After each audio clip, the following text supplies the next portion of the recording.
यो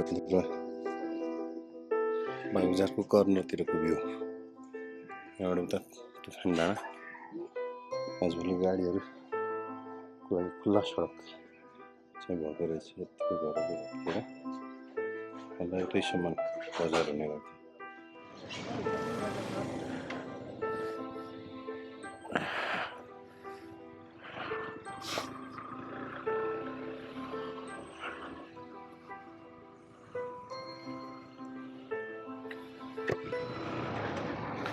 Dadeldhura बागबजारको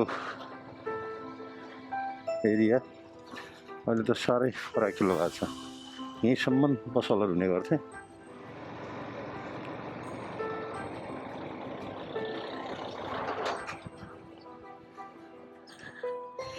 bus park काठमाडौँबाट 797 kilometre जाने 800 किलोमिटर। चिसो मौसम छ। बिहान 7 बजे हामी लगभग हिँड्यौँ।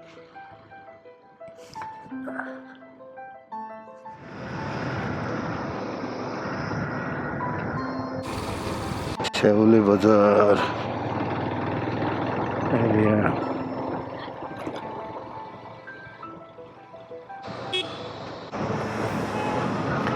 गैरा बजार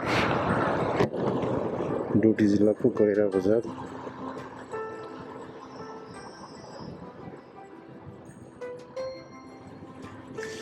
टुकुडर 20 किलोमिटर 35 किलोमिटर हिँडियो।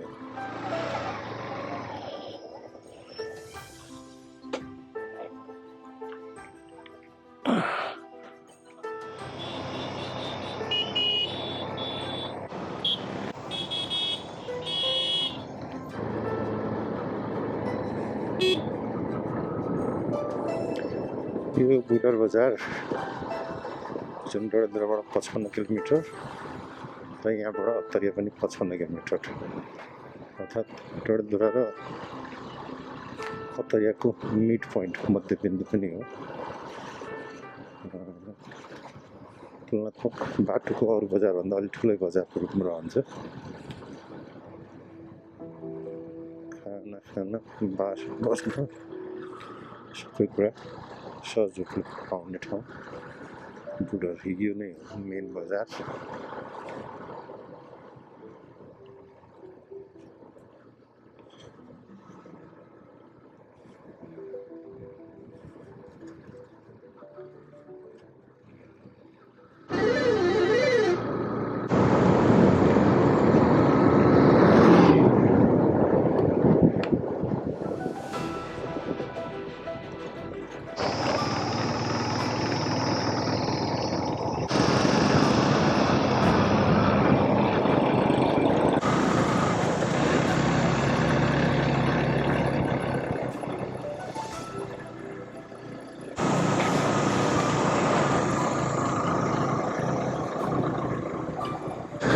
हाम्रो रारा यात्राको आज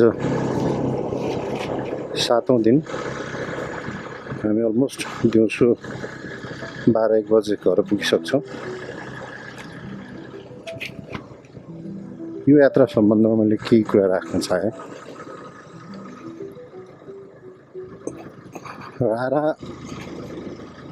ताल मुगु जिल्लामा पर्दछ भने मुगु जिल्ला जाने बाटो एक मात्रै उपाय जुम्ला अनि यता कालीकोट दैलेख भएर। अब दैलेखसम्म हामी दुईटा मेन विकल्प युज गर्न सक्छौँ। एउटा भनेको कोलपुरबाट सुर्खेत हुँदै जाने, अर्को विकल्प भनेको अत्तरियाबाट डोटी दिपाइल सिलगढी अछाम हुँदै राकम निस्किने मध्य पहाडी लोकमार्ग भएर। दुईटैको फरक के छ त भन्नुभन्दा सुर्खेतसम्मको बाटो त ठिकठाकै मान्नुपर्छ। कोलपुरबाट जाँदा 96 किलोमिटर बाटो ठिकै छ, चौडा छ। अब अलिअलि बिग्रेको भत्किएको फुटेको देखिन्छ। तर सुर्खेतबाट जुन बाटो प्रयोग गरे पनि दुईटा छ। रागमतिर निस्किने एउटा माथि डाँडा भएर अर्को चाहिँ गुराँसे डाँडा भन्छ, त्यहाँ भएर निस्किन्छ भने अर्को त्यो कर्णाली किनारै किनारा आउँछ। दुइटै बाटो त्यति गतिलो छैन, दुइटैमा अप्ठ्यारो। अनि त्यहाँबाट दैलेख राकम कर्णाली पुग्न चाहिँ एउटा मात्रै बाटोको विकल्प हुन्छ। यहाँ त दैलेख सदरमुकाम भएर जानु पर्यो र मध्य पहाडी लोकमार्गबाट जुन लामो पर्न जान्छ, माथि पूर्व उत्तर गएर फेरि पश्चिम आउनुपर्ने हुन्छ डाइरेक्सन भनेको। त्यसले गर्दा त्यो पनि त्यति सहज हुँदैन, राम्रो हुँदैन। बाटो चाहिँ ठिक छ, मध्य पहाडी लोकमार्ग राम्रो बनिसकेको छ। तर अर्को दुईवटा विकल्प जहाँबाट आए पनि एकदमै अप्ठ्यारो बाटो छ, साँघुरो अनि पुरै पिच अलमोस्ट म्याक्सिमम फुटेकै पाइन्छ। ग्राभेल मात्रै, ग्राभेल पनि यस्तो ग्राभेल उबड खाबड एकदमै। मेरो सुरुको दोस्रो दिनको भिडियो हेर्दा त्यो बाटोको अवस्था थाहा हुन्छ। त्यही भएर बुद्धिमानी यदि पश्चिमको साथीहरू कोही हुनुहुन्छ भने, सुदूरपश्चिमतिरबाट जाँदै हुनुहुन्छ भने सुर्खेत नगई अछाम भएर जाँदा बेस्ट उपाय। डडेलधुरासम्म कसैले यात्रा गर्नुभएको छ अत्तरे डडेलधुरा भने त्यो बाटोभन्दा पनि राम्रो बाटो हामी अछाम जाने पाउँछौँ। र अछामबाट दैलेख निस्किने बाटो त मध्य पहाडी लोकमार्गको डबल लेन राम्रो बाटो, राम्रो स्तरको छ। फुटेको प्याच भनेको एकदमै कम, कहीँनिर यसो एकाध मोडमा मात्रै हो, त्यो बहुत कम देखिने। राम्रो स्पिड मेन्टेन गरेर सहरी साधनलाई पनि असर कम पर्ने गरी, चालकलाई पनि गाह्रो नहुने गरी चलाउनु मिल्ने बाटो छ। त्यसले गर्दा एउटा विकल्प यो रहन सक्छ राम्रो। अब जो पूर्वतिरबाट आउँदै हुनुहुन्छ उहाँहरूलाई त एउटै विकल्प हो, कोलपुरबाट सुर्खेत, सुर्खेतबाट अब दैलेख जिल्ला भएर निस्के पनि भयो, दैलेख सदरमुकाम भएर निस्के पनि भयो।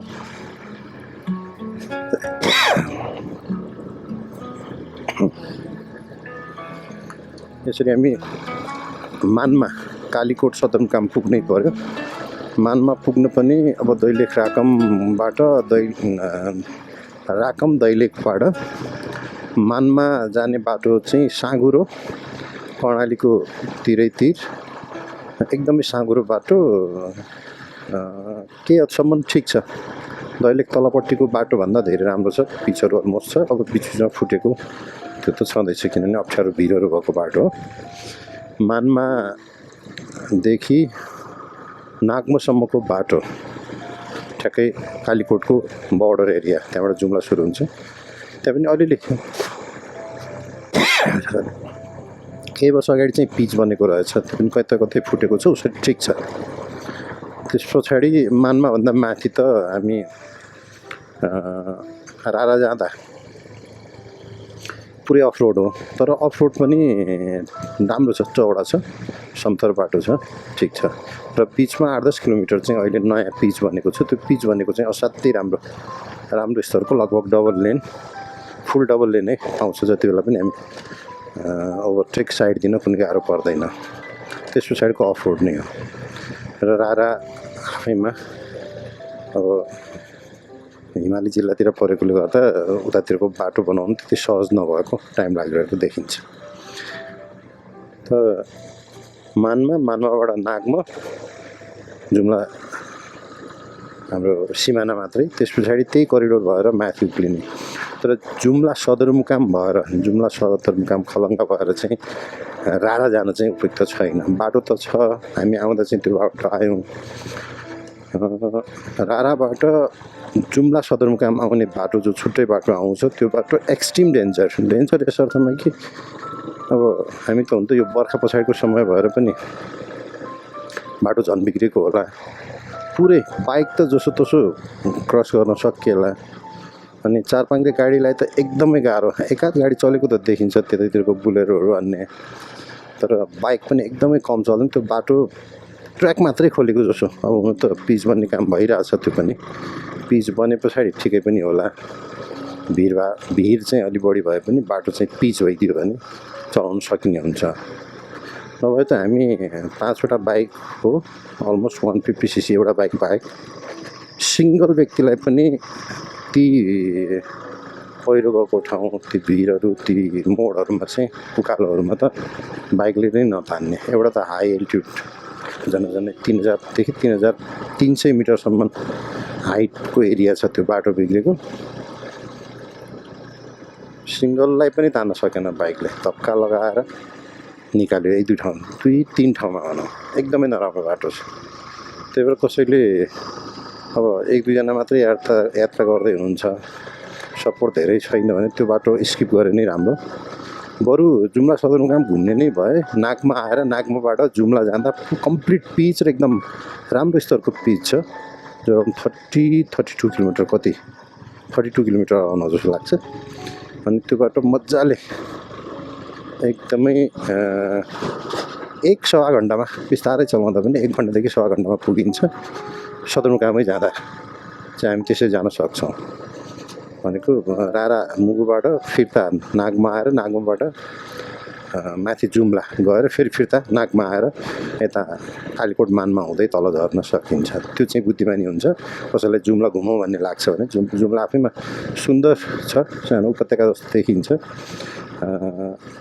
छेउतिर अब कर्णाली, जुम्ला कर्णाली, जसलाई सायद तिला कर्णाली त्यसैलाई भनिन्छ। जुम्ला कर्णालीको छेउछाउमा तिरमा चाहिँ बसेको सहर छ, सुन्दर छ। 1-2टा भिजिट प्लेसहरू पनि छन् त्यहाँ। पाटनहरू, फाँट भनेको जो हरियाली रुखहरू नभएको हरियो घाँसहरू मात्रै भएको फाँटहरू, त्यसलाई चाहिँ पाहाडमा पाटन भन्ने गर्छ। त्यस्ता पनि छन्। अब त्यो टेक्निकल कलेज भएको ठाउँ पनि आफैमा सुन्दर चाहिँ छ। एक दिन घुम्ने नै हो भने जुम्ला पनि बनाउन सकिन्छ, टाइम छ भने।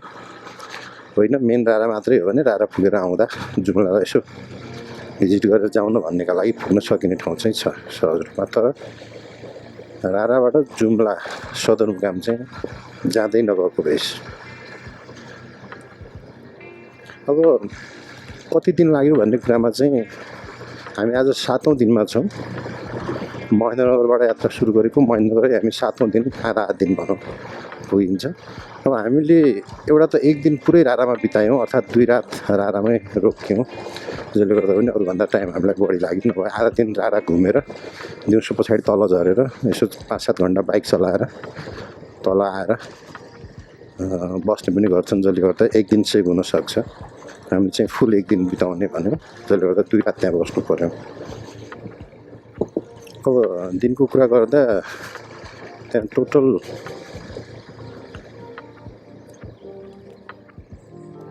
मानमाबाट 167 किलोमिटर रारा हुन आउँछ।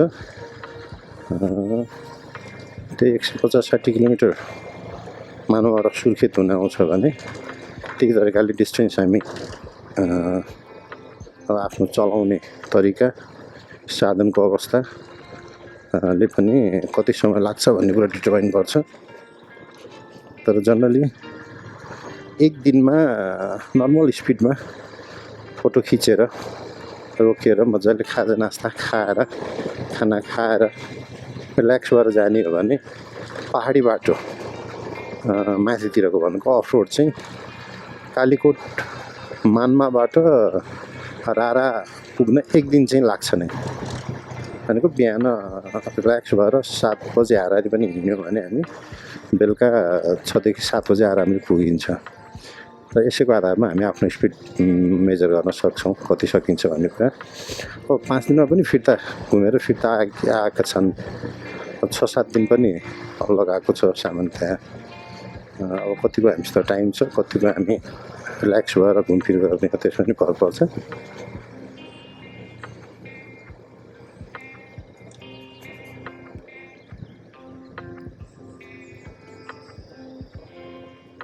पहाडी बाटो जो यो अहिले म डडेलधुराको बाटो यो खान्डा पुगिरहेको छु, अत्रिया नजिक भएको बाटो। अब पहाडबाट डाउन झर्दैछौँ।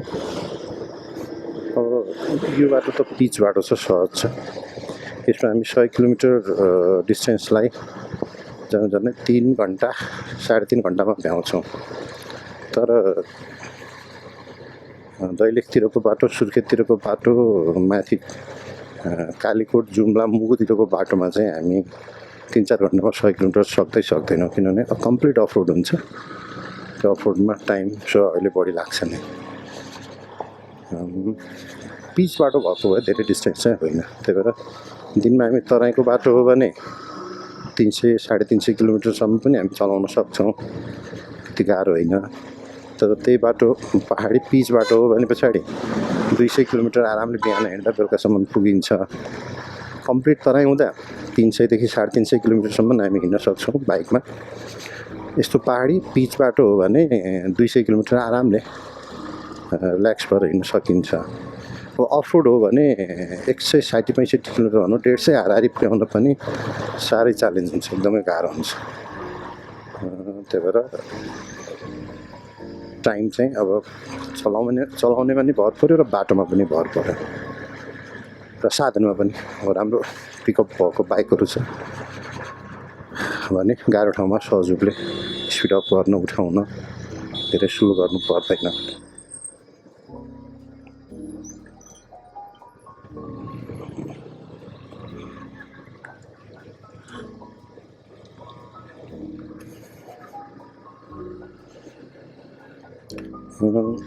यस्तो यात्राहरू अलिकति एडभेन्चरस चाहिँ हुन्छ नै, एडभेन्चरकै लागि हो त्यहाँ जाने। त्यो रिल्याक्स चाहिँ भएन भनेको शारीरिक थकान पनि हुन्छ, रिस्क पनि छ बाटोमा पनि, अब टाइम पनि लाग्छ नै।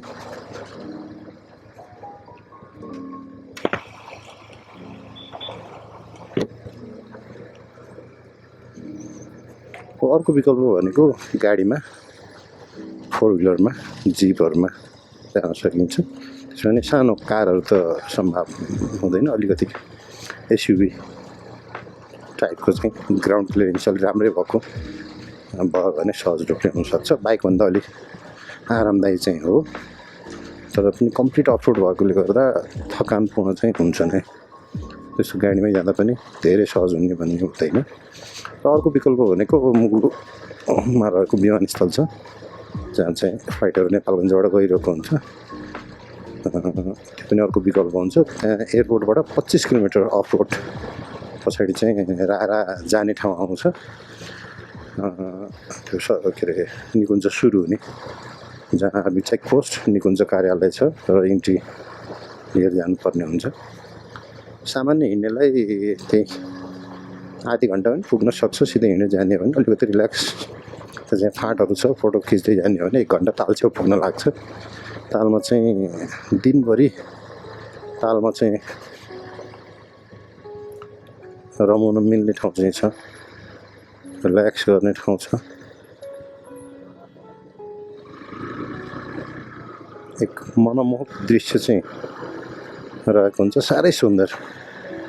त्यो सुन्दरता भनेको ग्रिनरी चारैतिर, रुखहरू, अनि एक यो दक्षिणपट्टिकोमा चाहिँ खुल्ला फाँट, अनि उत्तरपट्टिकोमा चाहिँ मजा घना जङ्गल रुखहरू, देवदारको धुपीसल्ला भन्छ त्यसलाई, अनि रुख एकदमै सुन्दर दृश्य हुन्छ। अझै राराको सौन्दर्यताको अनुभव लिने हो भने चैत वैशाखतिरको समय फुलहरू टन्नै फुल्छ भन्ने हो। हुन त म 2 पल्ट गएँ, 2 पल्ट यही असोज कार्तिकमै गएकोले गर्दा ग्रिनरी मात्रै देख्न पाइयो, फुलहरूको चाहिँ फुलेको चाहिँ देख्न पाइएन। चैत वैशाख जेठसम्मै भनौँ, पानी नपर्दासम्म राम्रै फुलहरू फुलेर मनक्य फुलहरू फुलेर त्यो सुन्दरता अझै बढ्छ भन्छ। उसै पनि रारामा 1 दिन बिताउनु मिल्ने चाहिँ रहन्छ। अब बास कहाँ बस्ने भन्ने कुराका लागि एक त त्यही इन्ट्री पोस्ट निकुञ्ज इन्ट्री आर्मी ब्यारेक भएकोमा मध्यवर्ती क्षेत्र छ। त्यो मध्यवर्ती क्षेत्रमा चाहिँ होटलहरू छन्, लजहरू छन्। त्यही सामान्य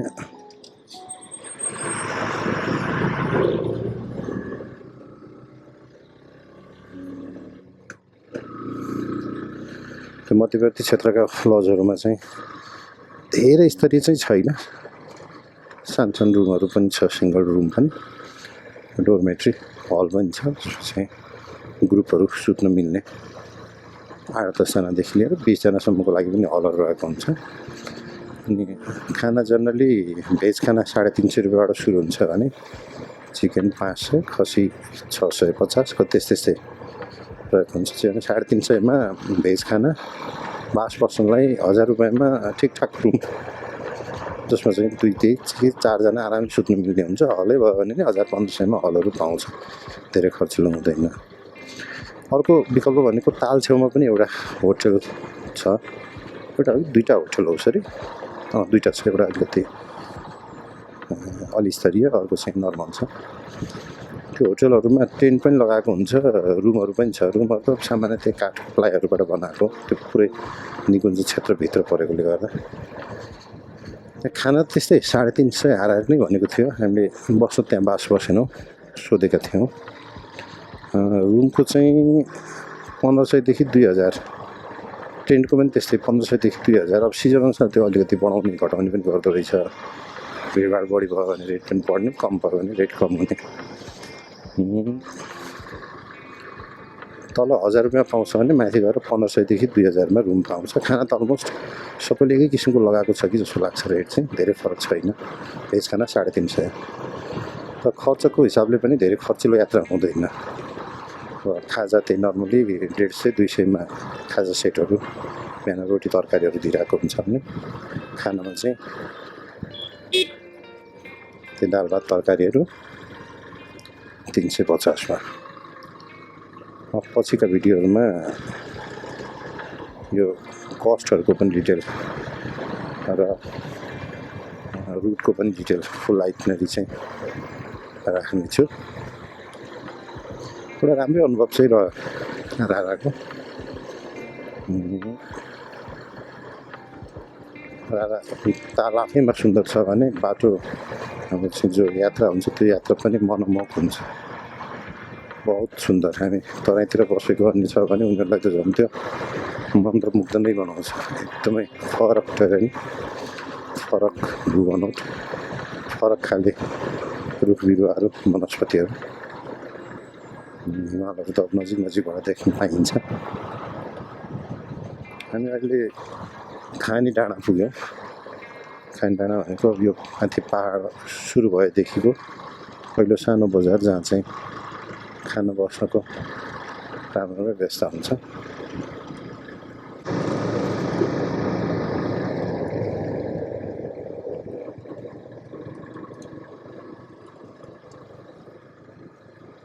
गोदावरी बुढीतोला खण्डको यो एरिया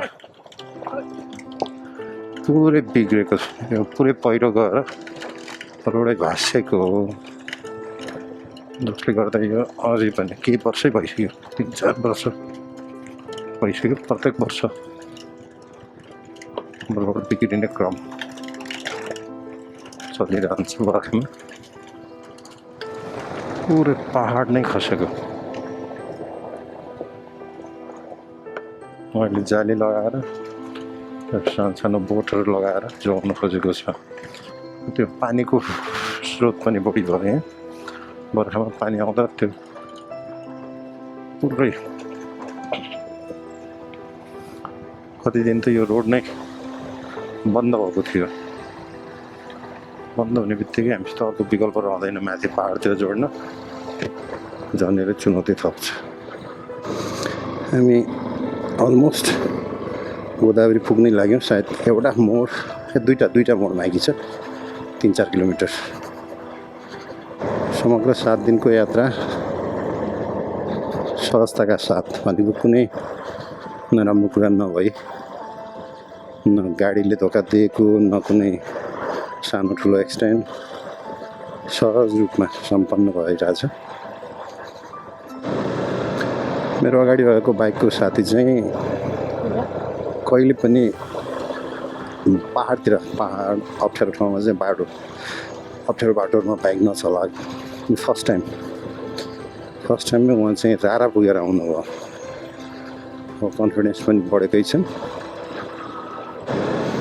बाहेक अलमोस्ट सबैले चाहिँ अप्ठ्यारो ठाउँहरूमा पहाडमा पनि बाइक चलाइसक्नु भएकोले गर्दा त्यति गाह्रो भएन। गोदावरी 3 किलोमिटर। गोदावरी आइपुग्यौँ अछामको बाटो भएर। योपालि चाहिँ खोलामा पनि पानी देखिएको छ। पानी देखिँदैन थियो किनभने ढुङ्गा मुनिबाट जान्थ्यो। ढुङ्गाहरू धेरै सफा भएकोले गर्दा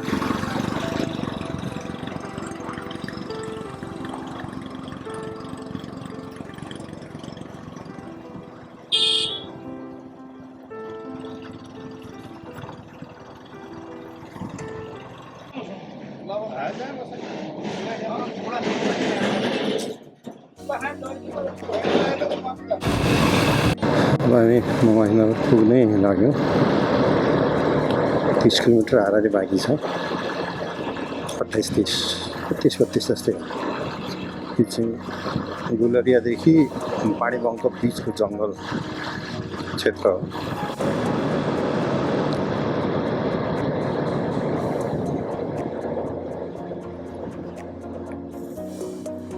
समग्रमा रारा ट्रिप जो हामी बाइकमा भ्रमणमा गएका थियौँ अलमोस्ट कम्प्लिट हुने लाग्यो सबै साथीहरू रमाइलो गर्दै सकुशल फिर्ता भइसक्यौँ अब बाँकी ठाउँको भिडियो